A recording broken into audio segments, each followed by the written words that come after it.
can do anything you set your mind to. And it was so cool whenever creators would come to YouTube and just talk about their journey and experience, and everyone working there, right? They're making good money, like $300,000, $400,000, $500,000, $100,000, $200,000 a year. But a lot of them, like a lot of people at YouTube, working at YouTube, we all want to be content creators, and we all wanted to be able to, you know, have kind of control over your journey, where we get paid the AdSense, we can work with sponsors, we can make content that helps the world and makes us happy and excited to get up every day.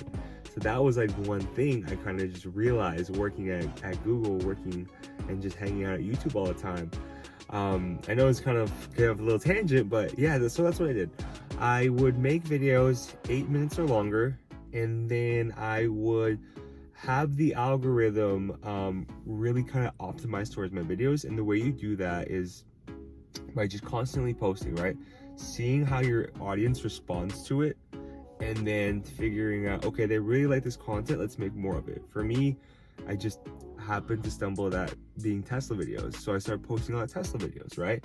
And then what I did with every video is I would run it through Opus.pro, right? I'm not sponsored by Opus.pro, but it's like an AI that cuts your videos into different segments, right? So I would turn all my long form videos into YouTube shorts, right? So I would have a 30-second YouTube video, or I have like say I record a 30-minute YouTube video, I would put it to the AI, have it create a 30 to 60-second YouTube video, or like 30 seconds or less, and then that will turn to a short, and then I would use the function on the AI to post all my videos, right?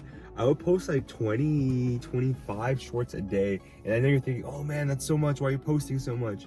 In reality, it's like, I saw it as like a lottery. Like, there are other creators who probably have different styles, different ways of viewing YouTube, and I'm open to learning that.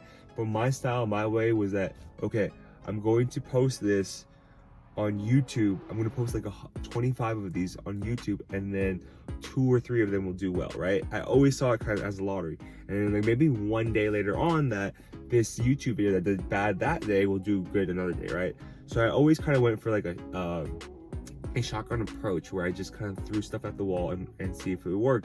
And then the videos that did well, I would basically kind of view that again and like, okay, this did really well, let's recreate this video and do it again, right? So I really looked at the analytics behind everything, especially as I was trying to just kind of figure everything out. And that was the secret, right? You have a long form YouTube video, especially what I'm doing right now with the channel, is that every video 30 seconds to 60 seconds, or 30 seconds or less YouTube short. And then after that, I would post that all on YouTube. Realized that was a great strategy. After I kind of realized that this was a great strategy, I was like, okay, let me scale this some more. So for the longer videos that are like very, very long, like and 30 minutes to an hour long that I do make, I will turn that into clips, right?